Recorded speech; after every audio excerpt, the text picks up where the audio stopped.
just the way we're divided up here. But I don't think it represents any kind of a rift. I don't know Zach's family very well, but what I have learned about him has really, truly impressed me. You don't just marry a person, you marry a family. And I have to say, John, everybody I've talked to, you did a magnificent job today. And you really graced your family. When Julie and I stood up today and John asked us, who gives this girl? That's a question that many parents have been asked throughout the ages. And but for Julie and I, if I can presume to speak for her, it's a little different for us because we have been through this in a way twice, because Tessa was given to us when we went to China. We went and it was a hot day. It was in, as I recall, Wuhan. And on September 15th, 2003, we got Tessa. Tessa immediately bonded with Julie and wouldn't get out of Julie's arms. I think Tessa saw me as the problem, and I'm not sure that's really changed much over the years, but they had a great bond.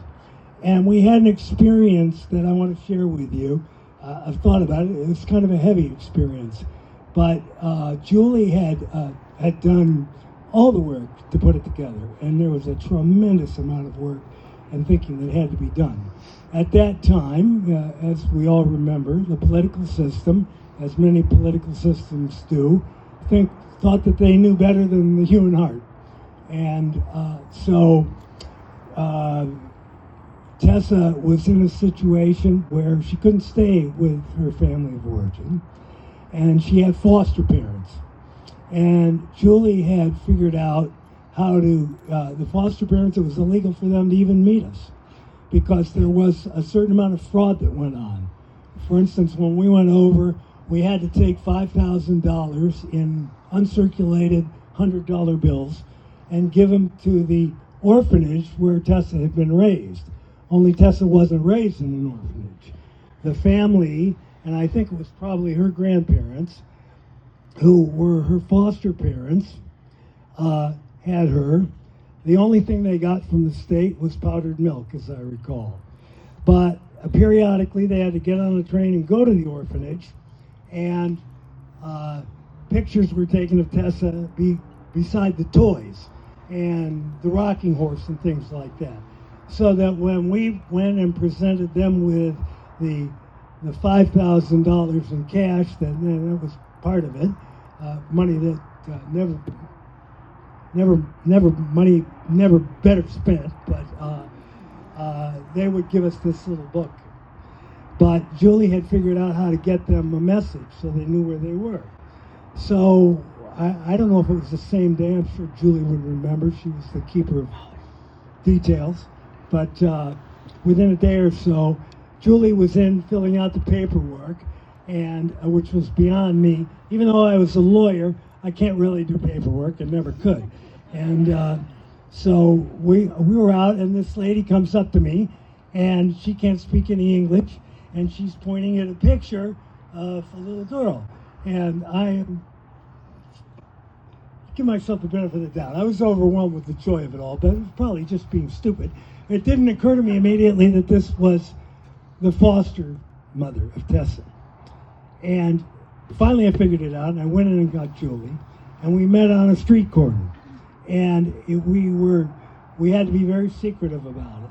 They couldn't speak any English, and we couldn't speak any Chinese. But everything that had to be said was said by our spirits, by our eyes. And in particular, Tessa had, I hope I'm going to be able to get through this and keep it together. I try to be a manly guy and not break down. I've never been able to succeed at it, but I thought maybe on this occasion I might. Anyway, the foster parents there was an older guy. And these people obviously, they didn't come across as people of wealth. But you could tell that this man loved Tessa. He was broken up. And the woman did too. And we hugged each other.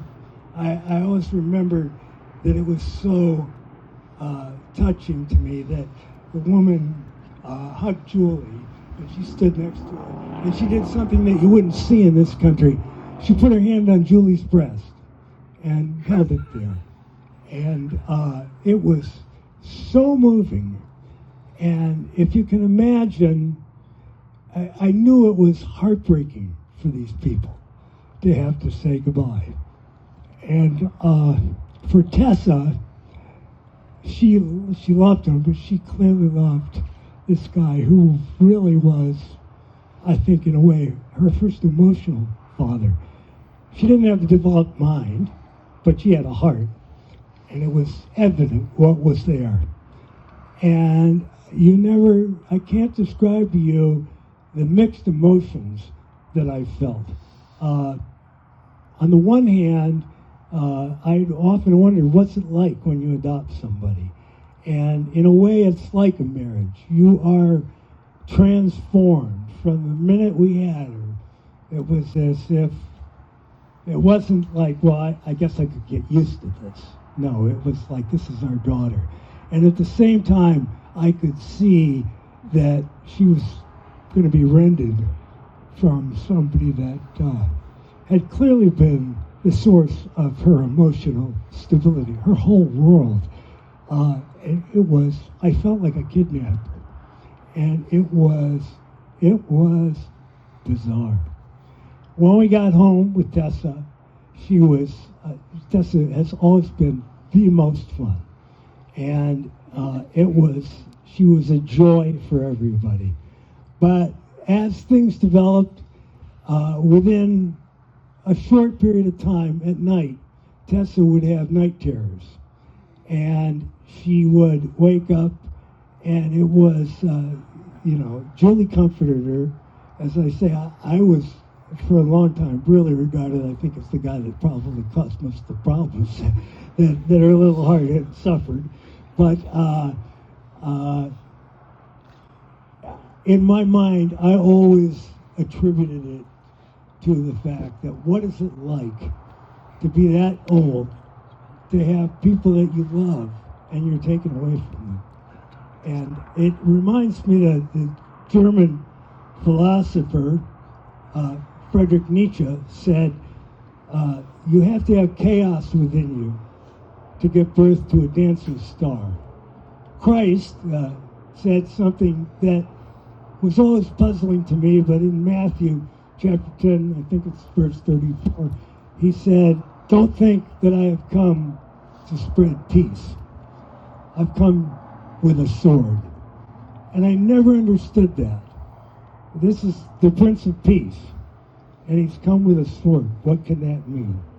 But I've learned this experience that I had, I've learned from it, because it is, we hold on to one another comfort and security. But the thing that exalts our spirit more than anything is to be truly challenged. And Tessa was challenged when she was 18 months old. And she became a dancing star, literally and figuratively, and always has been. She has brought the amount of joy that Tessa has brought into our family. And I thought we had a pretty good family before. You know, I mean, if you'd said to me, well, you don't really have a complete family or whatever, I would have thought, well, yeah. And Julie and I, in those days, used to say, you know, we thought when we were going to do adoption, we were pretty good people. We were going to go out there and save somebody. No. we got saved by Tessa. And, you know, I will say this, in her dancing career, that's what she saw. Tessa was an amazing athlete. I would take her down to Camel's Back Park, seemed like almost every night. and she could go on those monkey bars. The amount of strength in a little child was just unbelievable. Somebody wants to ask Harry Truman, President, do you have any advice for parents? And he said, well, yeah. He said, you should find out what your children are interested in and encourage them to do it. I don't think anybody ever did that better than Julie. She was behind Tessa 1,000% in all of her dancing career. So I would say this, Zach, as I say, when we got up and said we give this girl away, we did give her to you as your father gave you to her. But I was touched by what you said the other day when you talked about when you first approached Tessa, and you said you stood behind her. And I can just tell you, at least in my experience as a dad, that's probably the best position you'll ever hold in your life.